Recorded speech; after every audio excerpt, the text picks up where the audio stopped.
la numeración correcta en base a distancia que ha tirado la CDT. Eso es lo que hace el número 3, graduar la espoleta, porque si el OA la pidió, si el OA pidió iluminación, la espoleta va graduada diferente, porque la de iluminación, la granada de iluminación explota en el aire para que la luz pueda reflectar, ¿ve? En la noche, ¿ve? Cuando se pide iluminación. Entonces, eso es la función que hace el número 3. Engelbert Antonio Ortega Rivera era número 3, y si me estás viendo te acordás de lo que hacía, ¿va? Como número 3, ¿va? Graduar la espoleta. El sargento Bernardo estaba diciendo eso de las dos clases de... Sí. Hay incendiaria, hay de iluminación y hay explosivas, ¿verdad? Dependiendo del fuego que ha pedido el oficial, así es como la espoleta se graduaba, que el número 3 la gradúa. El número 4, pues el procedimiento del número 4 generalmente es emplazar la pieza de artillería. En este caso, pues emplazar la pieza de artillería significa ayudar al 2, al número 3, al número 4, ¿ya? A emplazar la pieza, porque la pieza hay que bajarla con una manivela, la plataforma. Hay que bajarla con una manivela, así como encendían los carros antiguos, ¿va? Entonces esa manivela va bajando, la plataforma baja y levanta la pieza hasta que las llantas queden en el aire, para que la pieza pueda girar 360 grados, porque tiene un rodillo controlado por el número 1, ¿va? ¿Va? O el apuntador, tiene sus perillas. Entonces, eso es lo que se hace colectivo. Número 4, pues lo que es, y el número 6, meterle las barras. Son unas barras de este tamaño, casi 1 metro, que se entierran tienen unos agujeros, la plataforma en la que se meten esas barras, que se meten todas, para que la pieza quede bien fija en el suelo. Entonces, el número 5 le iba a poner el goniómetro, el otro los jalones, el número 6. El goniómetro es una pieza con la que se apunta, es como un telescopio con el que se apunta la pieza para poder hacer el disparo certero, ¿va? Entonces, así, igualmente los jalones, ¿verdad?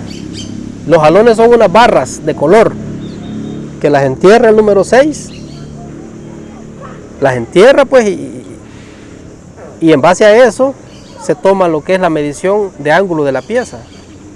Entonces, esas son las funciones que hacen todos los cañoneros. Entonces, cada quien en lo suyo, para que la pieza pueda hacer efectivo el disparo, ¿verdad? Igual en la CDT, pues. Las funciones del CDT claramente, pues, son diferentes a las que hace un cañonero, porque ahí es donde se define el disparo certero en base a la coordenada. Ahí es donde trabaja el observador, ¿verdad? El OB, el OH, el computador, ¿verdad? Son funciones diferentes. Una pieza se compone de la CDT, ¿verdad? Me acuerdo que yendo para el destacamento, mi primer destacamento fue en Usulután, en la 6ª brigada. Ahí nos mandaban 6 meses. Tuve la oportunidad de estar en Usulután y en San Miguel, en diferentes fechas, en diferentes años. ¿Y en Usulután cómo era el diario? De hecho, cuando salimos de acá de artillería, fuimos emboscados en los Chorros. Ese día que íbamos para allá. ¿En los Chorros? Sí. Ese día no nos mataron a nadie, pero sí fuimos emboscados en las vueltas donde se caen todas las piedras más grandes. Ahí nos, como el convoy iba completo con todas las piezas. Ahí iban las 3 piezas. Yo soy de la primera batería del 2º batallón. Estuve con la sombra maldita, Pedro Antonio Rodríguez Herrera. En ese tiempo él era teniente. Ese era el indicativo. La sombra maldita, todos en artillería saben quién es la sombra maldita, incluso en la escuela militar, ¿va? Entonces nosotros éramos los secundinos. de la sombra maldita. ¿Verdad? Joaquín Galvez Molina era el comandante del batallón de nosotros, del 2º batallón. Era capitán en ese tiempo. José Atilo Benítez Parada también era parte del 2º batallón. Estaba mi teniente Roberto Arturo Alegría Rivas. Él era el comandante de la 2ª sección. Rogelio Raimundo Ayala Riva, que eran gemelos. Por cierto, esos eran gemelos oficiales. Tenientones, va.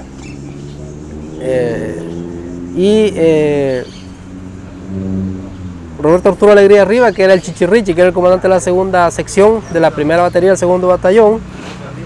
Y Rogelio Raimundo Ayala Rivas era el comandante de la 3ª sección. En esa batería estaba mi sargento, que ahora es mi sargento mayor primero, Ascensión Estanislao Palacios Zabaletas. Él era el sargento de unidad. Lino Renderos Iraeta era el subsargento. Estaba el cabo Pato Lucas, así le decían, el cabo Pato Lucas. Estaba el cabo Portillo, que le decían Raspacoco. ¿Todo eso que está mencionando fueron a Usulután? Sí, todo, es que toda la batería se va destacada. Todos. Estaba el difunto cabo Guerrero también, que por cierto ya murió, ¿verdad? Que en paz descanse este baboso. Era yuca, era turbio. ¿Murió adentro? No, aquí afuera, allá en la vida civil se lo mataron. Pero volviendo a esto, íbamos toda la batería para Usulután, a nuestro primer destacamento. Allí fue la primera emboscada en la que caímos como batería. Aquí nomás, en los Chorros. Ahí en los Chorros. Allí en los Chorros fue que nos emboscaron. Nos volaron bastante, pero como inmediatamente hicimos los procedimientos que se nos enseñó, pues, para poder proteger las piezas, porque generalmente lo que querían ellos es quemar las piezas, Destruirlas. porque ellos no las podían usar, ¿verdad? Destruirlas, quemarlas, pues, porque es lo que más daño le hacía, ¿verdad? En combate, ¿verdad? Sí. La idea era, pues, que protegerlas siempre, en todo momento, las piezas de artillería, nosotros. Pasado ese momento, pues, seguimos el camino. Llegamos a Usulután, y ya estando en Usulután, como a los 4 o 5 días de estar en Usulután, ya en la cuadra y todo, pues haciendo los procedimientos nosotros como artilleros, surge una emergencia. Un batallón había caído en el Cerro del Tigre. Allá lo tenían alivianado, ¿va? ¿Cómo se llamaba el destacamento donde estaban ustedes? En la 6ª brigada estábamos nosotros. De ahí salimos de la 6ª brigada ese día para Santa Elena. En Santa Elena hay una cancha frente al Cerro del Tigre. Entonces ahí se estaban dando el batallón Atonal. Se estaban dando con todo ahí, va, en combate. Y llegamos a apoyar nosotros. ¿Llegaron a apoyar cómo? Con las piezas de artillería. Llevamos las piezas, las empotramos en las canchas y comenzamos a dar apoyo en base al fuego que pedía el oficial, ¿va? Tiramos cerca de 40 granadas ese día. Uy, qué tiempo. Es tarde noche, porque ya estaba noche. El problema fue de que de las casas aledañas de ahí, de ese Santa Elena, de ahí nos empezaron a disparar también. De ahí nos empezaron a disparar. El primer combate con bala viva, ¿verdad? Esa fue la primera vez que yo entré ver tanta granada. En vivo y a todo color, porque una cosa es el entrenamiento, que siempre hay fuego, pues, y se hacen los tiros de revista, pues, pero ya estar en combate con la pieza de artillería empotrada es bien difícil, porque ya no la puede mover tan fácil de ahí uno. Entonces tiene que proteger la pieza, la sección que ande ahí, vea, con sus soldados. Sí. La sección tiene que proteger la pieza.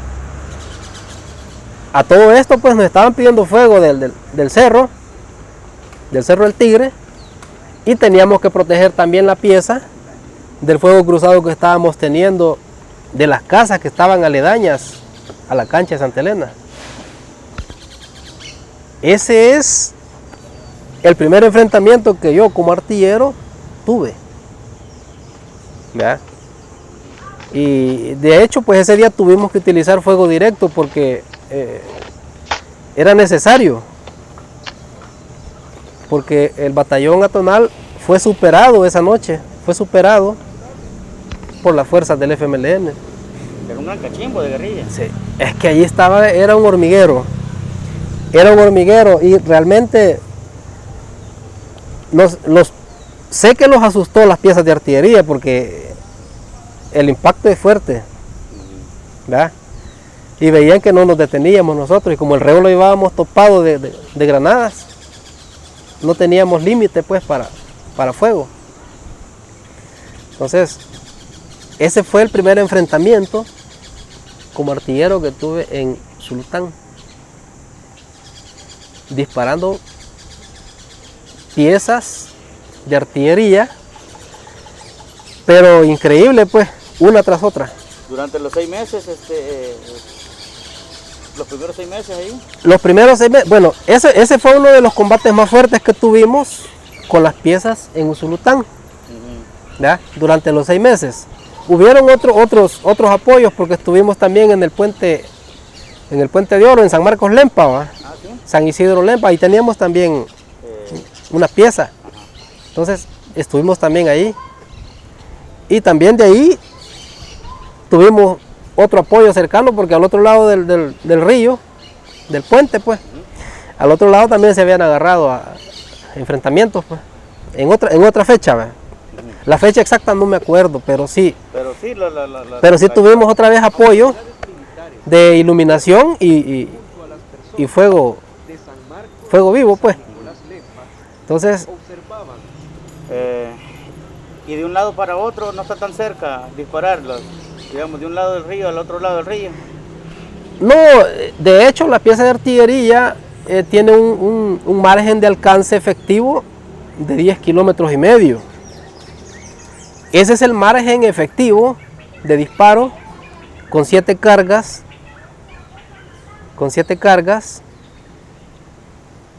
Ese es el rango efectivo de disparo en el que vamos a pegar en el punto exacto. ¿Verdad? 10 kilómetros y medio. 10 kilómetros y medio. Hay disparos que se hacen a 11 kilómetros. Depende del ángulo y el azimut que haya pedido también el OA. Pero el disparo efectivo es 10 kilómetros y medio. Para pegar en el punto exacto, ¿verdad? En base a carta. Y para hacer un tiro de un lado del río para el otro lado del río. Es el ángulo Tiene que levantar más. es el ángulo de inclinación del cañón en base a la distancia y la coordenada que le ha dado el OA a la CDT. De acuerdo a eso nos tiraban la elevación cuadrante y el azimut para que la pieza quedara en la dirección exacta y las cargas que iba a utilizar en base a distancia. Porque las piezas de artillería son 7 cargas las que usa la granada en base a la distancia. Pueden ser 4 cargas, pueden ser 3 cargas, 5 cargas, si no necesita tanta distancia. ¿Verdad? Y dependiendo del ángulo de inclinación, porque si entre más alto está el cañón y más cargas son, más lejos va a llegar. Y digamos, y si tira 40 granadas, eso no queda caliente. Sí calienta, pero como ese cañón de acero es un diámetro bastante, son cerca de 1,5 pulgadas del espesor que tiene el cañón. Se calienta, pero no así como con los fusiles cuando uno tiene esa que se pone roja, no. Siempre se calienta, pero como son cañones enfriados por aire, entonces no, es raro que se pongan rojos. Y digamos, si estaba en la 6ª brigada y se van para una cancha, dice, y en esa cancha había a sus alrededores, ¿qué había? Había pueblo, había gente, no había nada. Ahí en Santa Elena, vaya, en los cantones siempre hay canchas. Ajá. En los cantones siempre hay canchas y por ende a sus alrededores hay casitas. Hay gente que vive ahí. Esa vez nos trasladamos de la 6ª brigada, nos fuimos para ahí a Santa Elena, donde le comenté. Y ahí fue donde tuvimos ese enfrentamiento prácticamente más fuerte, va. Ahí en Usulután. Pero cuando dice dígame. Pero como hay que emplazar las piezas, siempre tenemos que formar el perímetro de seguridad. Entonces, el perímetro de seguridad es el que respondía al fuego mientras nosotros hacíamos los disparos. Ajá. Eso le quería preguntar. Sí. Porque usted me dice enfrentamientos. Y hay quien, no es que tenga de menos a la artillería, porque la artillería igual que el fuego aéreo también. Así es. Fueron muy importantes. Sí. Entonces dicen muchos, el artillero nunca peleó. Entonces me llama la atención, Sí. porque cuando usted me dice, antes de eso teníamos que enfrentarnos. Sí. ¿Por qué? Porque tenía que armar un perímetro. Exactamente. Tomarse la zona, pues, teníamos que hacer una zona segura para que nuestra pieza no le pasara nada. Entonces, el artillero aparentemente, a nosotros nos decían pollos de engorde. En San Miguel, cuando estuvimos allá nos decían pollos de engorde. Porque como realmente la vida de un infantero es muy difícil a la de un artillero. Es muy difícil y nosotros conocemos la vida del infantero porque también pasamos por ahí.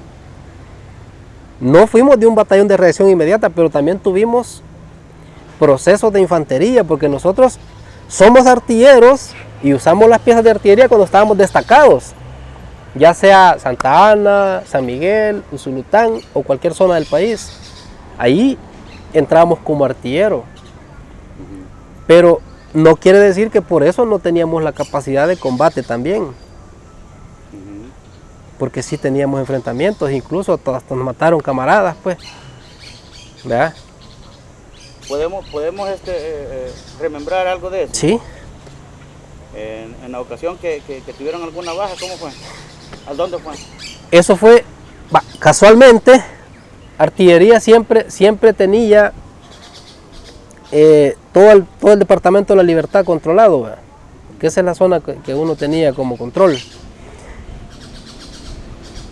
En un diciembre del diciembre del 90, nosotros siempre salíamos a patrullar toda la zona del departamento de la Libertad, ¿verdad? Esa vez andábamos en los cerros que están ahí arriba de los Chorros. Toda esa cordillera que usted ve ahí, todas esas fincas, todas esas nosotros las caminábamos. Por agua, ¿cómo se llama? Sí, hay una la báscula y todo eso. Todo lo que es los Chorros, pero la cordillera, el Bálsamo, toda esa zona nosotros éramos los que controlábamos eso, pues. ¿A ustedes les tocaba? A nosotros nos tocaba cubrir esa zona, igual que la zona de Opico, Tacachico, Aguilares, y bueno, todo lo que es el departamento. Esa vez era de madrugada, eran tipo 4 de la mañana. Nosotros estábamos por la báscula y una sección se movió a tomarse la elevación de los Chorros, porque allá se estaban agarrando también. Y la otra sección subieron de la báscula